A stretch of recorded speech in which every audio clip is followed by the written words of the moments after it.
নমস্কার। সপ্তম শ্রেণীর গণিত স্কুল নাম্বার ১ প্রথম পর্যায়ক্রমিক মূল্যায়ন আমি আজকে করব। দেখো আজকে এই হলো তোমাদের স্কুল। আমি ১ এর দাগে, ২ এর দাগে, ৩ এর দাগের পর্যন্ত করব। আমি সেইগুলো আগে খাতায় অঙ্কগুলো লিখে নিয়েছি। দেখো প্রথম প্রশ্ন আছে √১,২২৫ এর মান কত? এখানে ৪ টে অপশান বলে দিয়েছে। আমি এখানে অঙ্কটা আগে করব। দেখো এই ১,২২৫ এর বর্গমূল করব। নিয়মটা কি? না, নিয়মটা দেখো, আমি ১,২২৫ আগে লিখলাম, লিখে জোড়া নিয়ে নেবো। প্রথমে ১২ তারপরে ২৫। অ্যাম যেমন এখানে হচ্ছে ৩ ৩ এ ৯, ৪ ৪ এ ১৬, তাহলে বেশি হয়ে যাবে। তোমরা নিশ্চয়ই এই বর্গমূলের নিয়ম তোমরা জানো। তাহলে ৩ ৩ এ ৯, ১২ থেকে ৯ বিয়োগ করলে ৩, এই জোড়া ২৫ এখানে নামবে। ৩ এর দ্বিগুণ হবে এখানে ৬। দেখো এখানে যদি আমি ৫ খাই তাহলে এখানেও ৫ খাওয়াতে হবে। ৫ ৫ ২৫ এর ৫, হাতে ২, ৫ ৬ ৩০, ৩২। অঙ্ক হয়ে গেল, বর্গমূল হয়ে গেল। তাহলে মান কত বেরালো? ৩৫। এইটাই উত্তর হবে, এটাই উত্তর। তারপরে বলেছে দেখো সমকোণী সমদ্বিবাহু ত্রিভুজের কোণগুলির অনুপাত হলো কত? দেখো সমকোণী সমদ্বিবাহু যদি আমরা একটা হাতে একটা চট করে এঁকে নিই, দেখো এটা ৯০ ডিগ্রি হবে। যার আর কি হবে? সমকোণী সমদ্বিবাহু যার দুটো বাহু সমান, মানে এই বাহু সমান হবে। তাহলে এই বাহু সমান, এই বাহু সমান, এটা ৯০ ডিগ্রি। তাহলে এই কোণগুলো কি হবে? এটা হবে ৪৫, আবার এইটাও হবে ৪৫। তাহলে আমি কি লিখবো এখানে? দেখো এখানে ৯০:৪৫:৪৫। আমরা যদি প্রত্যেকটাই ৪৫ দিয়ে যদি আমি কেটে দিই, ৪৫ দুগুণে ৯০, ৪৫ একে ৪৫, ৪৫ একে ৪৫, তাহলে উত্তর কি হবে? 2:1:1, এটাই উত্তর হবে। দেখো এখানে কি বলছে? ৯ গুণিত ৯কে ৩ এর ঘাতের আকারে প্রকাশ করলে হয়। দেখো আমরা কি লিখবো? ৯ গুণিত ৯, আমরা প্রথম ৯ মানে কি? ৩ এর স্কোয়ার, 3^2 গুণিত, আবার দ্বিতীয় ৯ আছে মানে 3 মানে স্কোয়ার। এবার দেখো এরও বেস বা নিধান এখানে ৩, এরও বেস বা নিধান ৩। আমরা জানি যে যদি গুণ থাকে এবং যদি বেস বা নিধান একই থাকে, তাহলে কি হবে? সূচকগুলো বা পাওয়ারগুলো কি হবে? যোগ হয়ে যাবে। তাহলে এখানেও 3 লিখবো, আর ২ আর ২ যোগ করলে কত হচ্ছে? ৪। তাহলে ৯ গুণিত 9 এর আমি ঘাতে লিখলে কি হবে? 3^4, কারণ এখানে 3 এর ঘাতে আকারে লিখতে বলেছে। ঠিক আছে? দেখো আবার এই চিত্র কি আছে? ৬ এর পরিসীমা বার করতে বলেছে। তো তাহলে আমরা কি লিখবো? দেখো ৬ ৮ যা আছে তাই লিখবো যোগ আকারে। ৬ ৮ ৫ যুক্ত ৫ আবার যুক্ত ৮। তাহলে এটা সেমিতে আছে, তাহলে সেমিতে লিখলাম। দেখো এখানে কি আছে? ৬ ৮ ১৪, ১৪ আর ৫ ১০, ২৪, ২৪ আর ৩২। তাহলে উত্তর কি হলো? ৩২ সেমি। তারপরে কি বলেছে দেখো? ২.25 টাকা ৯ টাকার কত পার্সেন্ট? তাহলে নিচে ৯ থাকবে, উপরে ২.25 তার গুণিত 100, মানে পার্সেন্ট বলে শতকরা বলেছে কত। এখানে দেখো ২.25, দশমিক এখানে কটা সংখ্যার আগে আছে? ২ ঘর। তাহলে এখানে আমি কি করব? ১ এর গায়ে ২ শূন্য নিচে লিখব, এই দশমিক তুলে দিয়ে। তাহলে এই উপরে ১০০ নিচে ১০০। আচ্ছা, এটা কাটাকাটি করলে কি হবে? ৯ দুগুণে ১৮, ২২ থেকে ১৮ বিয়োগ করলে ৪, ৪ আর ৫ ৪৫, ৯ ৫ এ ৪৫। তাহলে উত্তর কত হচ্ছে? ২৫%। তাহলে ২.25 টাকা ৯ টাকার কত পার্সেন্ট? 25%। অঙ্ক হয়ে গেল। এবার বলেছে দেখো ৫ এর ৭ এর সঙ্গে কত গুণ করলে গুণফল ১ হবে? তাহলে এই সঙ্গে কত গুণ করলে গুণফল ১ হবে? গুণফল ১, তাহলে আমরা কি করতে হবে? ১ ভাজিত ৫ এর ৭ করতে হবে। দেখো তাহলে ১ ভাজিত ৫ এর ৭ মানে আমরা কি জানি? ১ গুণিত ৭ এর ৫ যদি করি, তাহলে উত্তর কত হচ্ছে? ৭ এর ৫। তাহলে উত্তর, তাহলে ৫ এর ৭ এর সঙ্গে কত গুণ করলে গুণফল 1 হবে? না, উত্তর হবে ৭ এর ৫। এইটি উত্তর হবে, বা ১.২ এর ৫। এটাকে আমরা ইয়ে করলে কি হবে? যেটা অপশন আছে উত্তর ১.২ এর ৫, এটা উত্তর হবে। ব্যাস হয়ে গেল। তারপরে কি বলেছে? ৭ এর 7^0 এর মান কত? 1। আমরা জানি কি সূত্র, সূচকের যে নিয়ম, মানে a^0 সমান 1। তো সেই অনুযায়ী 7^0 সমান 1 উত্তর হবে। তারপর দেখো ২ এর দাগের কি বলেছে? ২ এর দাগের, এবার ২ এর দাগের অঙ্ক আছে। দেখো ২ এর দাগের অঙ্ক আছে, যেকোনো ৩টি করতে বলছে, কিন্তু আমরা যেহেতু এখন প্র্যাকটিস করছি আমরা সবগুলোই করব। দেখো এখানে কি বলেছে?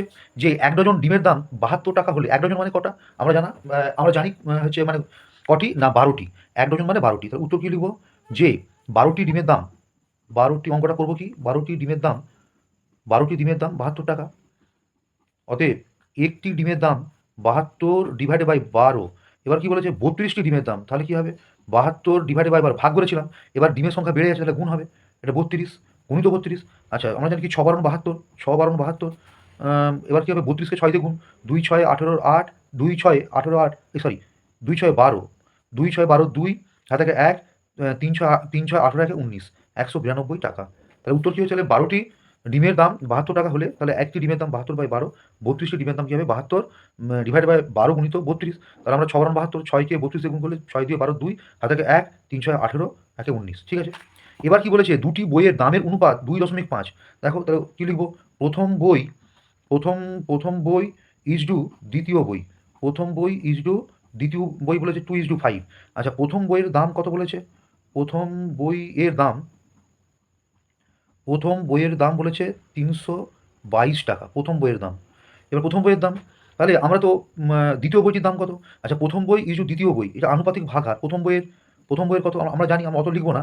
আমরা বলেছি এখানে কী বলেছি, প্রথম বইয়ের দাম বলে দিয়েছে। তাহলে এখানে দেখো প্রথম বই মোট আনুপাতিক যে ভাগ হার, দেখো এখানে মোট হচ্ছে 2 যুক্ত 5 7, আর প্রথম বই 2, তাহলে প্রথম বইয়ের আনুপাতিক ভাগ হার কত হচ্ছে 2 এর 7।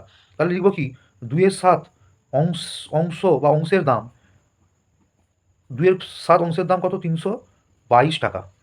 অতএব 1 অংশের দাম কী হবে 322 গুণিত, এটা যেহেতু 1 অংশ বলেছে উল্টে যাবে, কারণ এটা তো বেশি, এটা হচ্ছে 7/2 হয়ে যাবে। আর এবার কত বলেছে, এবার বলেছে দ্বিতীয় বইয়ের দাম কত, দ্বিতীয় বইয়ের আনুপাতিক ভাগ হার কত, 5 এর 7 হবে। তাহলে 5 আমি আর করে দেখাচ্ছি নি, তোমরা জানো এগুলো। তাহলে হচ্ছে এখানে 5 এর 7, 5 এর 7 এর দাম কত হবে 322 গুণিত 7/2 গুণিত 5/7। দেখো এখানে এই 7 কেটে গেল, 2 দিয়ে কেটে যাবে কত, 2 একে 2, 3 থেকে 2 বিয়োগ করলে 1, 1 আর 2 12, 2 6 12, আর হচ্ছে 2 1 2।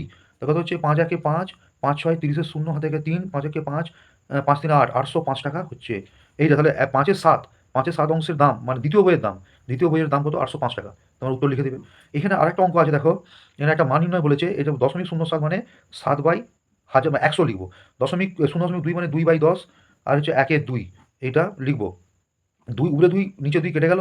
আর এখানে কত হচ্ছে, এখানে হচ্ছে দেখো হচ্ছে এখানে 7 নিচে 3টে, 7/1 এর গায়ে 3টে শূন্য, মানে আমরা যদি করি এরকম 7 একটা দুটো 3টে 0.0, তাহলে 0.007, এইটি উত্তর হলো।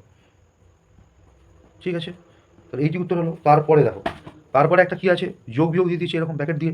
দেখো এখানে +5 মানে 5, আমি যদি ব্র্যাকেট তুলে দিই প্লাসে মাইনাসে -6 হয়ে যাবে, প্লাসে প্লাসে 3 হয়ে যাবে, প্লাসে মাইনাসে -4। তাহলে এখানে দেখো আগে যোগগুলো করি, 5 আর 3 যোগগুলো কত হবে, আমি আগে প্লাসগুলো একদিকে করে দিই, তারপরে মাইনাসগুলো একদিকে রাখবো। 5 আর 3 8, আর এখানে হচ্ছে -6 -4।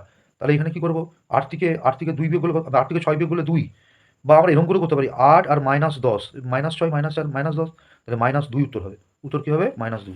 আর এখানে কী বলেছে দেখো, এখানে বলেছে 9 এর 10, 9 এর 10, আচ্ছা ভাজিত, এইখানে দেখো কী আছে, এইটা উপর নিচে কাটাকাটি হবে, 2 4 এ 8, তাহলে আর এখানে উপরে 3 আছে, উপরে 3, আর এখানে 4 5 এ 20। আচ্ছা এটা ভাজিত আছে, তাহলে এটা গুণ চিহ্ন করে অঙ্কটা করতে হবে, 9/10 গুণিত 20/3, এই 0 এই 0 কেটে গেল। তাহলে কত হচ্ছে 3, এখানে 9কে 3 দিয়ে ভাগ করলে 3, 3 দুগুণে 6, উত্তর হলো 6। এবার দেখো মান নির্ণয়ের একটা অঙ্ক, দেখো মান নির্ণয়, এটা সূচকের কী বলেছে, এখানে 5/4, এখানে হচ্ছে বর্গমূল আছে, আর 8/2। আচ্ছা আমরা জানি বর্গমূল থাকলে এখানে আমি বর্গ যদি তুলতে যাই, 4/2 হবে গুণিত 8, 2/2 হবে। আচ্ছা এখানে কী করবো আমরা,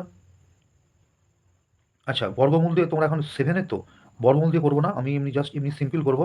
দেখো 5/4, আর 8 মানে 8/2, তাহলে এইটা যদি আমি ভাঙি তাহলে কী হবে, 2 গুণিত 2 গুণিত 2 তার 2। আচ্ছা তাহলে এখানে কী হচ্ছে, এখানে কত হচ্ছে, এখানে হচ্ছে 5/4 গুণিত,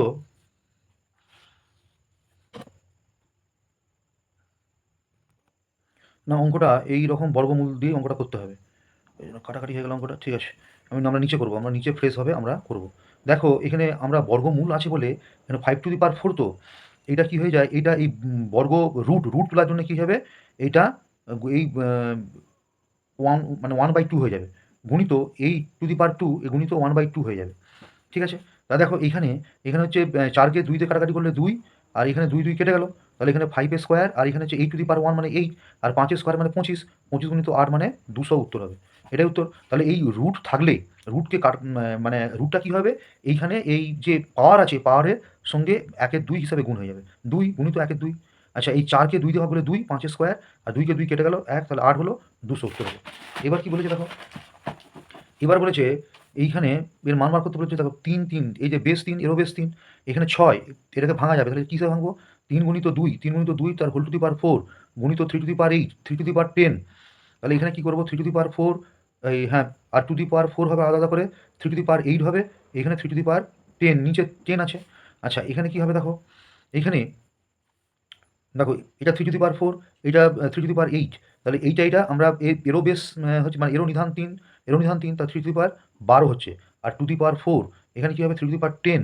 তাহলে দেখো এই উপরে 3/12, নিচে 3/10, তাহলে এইটা ভাগ আকারে আছে, এটা তাহলে বিয়োগ আকার হয়ে যাবে, 12 - 10 হবে, আর এখানে 2/4 হবে। তাহলে এখানে 12 থেকে 10 বাদ দিলে 3/2 গুণিত 2/4, তাহলে কী হচ্ছে 3 3 9 হবে, আর এখানে 2 দুগুণে 4, 4 দুগুণে 8, 16, 16 কত, 16কে 9 দিয়ে গুণ করো, নয় ছয় ছলং 54, 54 4 থেকে 5 144। উত্তর কী হবে? 144 এখানে উত্তরটা হবে, জায়গা নেই বলে। এবার কি বলেছে দেখো, 300 এর নিকটতম পূর্ণ সংখ্যা লেখো যা 3000 এর চেয়ে বড়। তাহলে আমি কি করব, 3000কে পূর্ণবর্গ বলেছে, আমি বর্গমূল করি আগে। 30 আছে, 6 ছয় 36 বেশি হবে, 5 5-এ 25, 5 দুটো শূন্য জোড়া নামবে, 5-এর দ্বিগুণ 10, তাহলে এখানে 4 খাই, এখানে 4 লিখি, 4 4 16, 6 হাতে থাকে 1, 4 0 0 1 করতে 1, 4 একে 4, তাহলে এখানে কত বিয়োগ হচ্ছে, এখানে 4 হাতে থাকে 1, 1 একে 2, 8, 84 হচ্ছে। দেখো 54 বর্গমূল হয়েছে, আমি যদি 54কে 54 দিয়ে গুণ করবো একটা, আবার কি করবো, 54কে যে 54 দিয়ে গুণ করে যে সংখ্যাটা হবে সেটা 3000 চেয়ে ছোটো, তার চেয়ে আমি কি গুণ করবো, 55, 55 গুণিত 55 করি, কত হচ্ছে দেখো, 55কে 55 দিয়ে গুণ করলে দেখো কত হচ্ছে, 5 5-এ 25, 5 থেকে 2, 5 5-এ 25, 2-এ 27, একইভাবে 5 7 2, তাহলে 5 7 5 12, 2 হাতে থেকে 1, 10 7 থেকে 3025, তাহলে এই উত্তর এইটাই হবে, এটাই 3000-এর নিকটতম পূর্ণ সংখ্যা যা 3000-এর চেয়ে বড়, তাহলে এই 3025 এটা উত্তর হবে। নমস্কার, কেমন লাগলো ভিডিও তোমরা কমেন্ট করে জানাবে।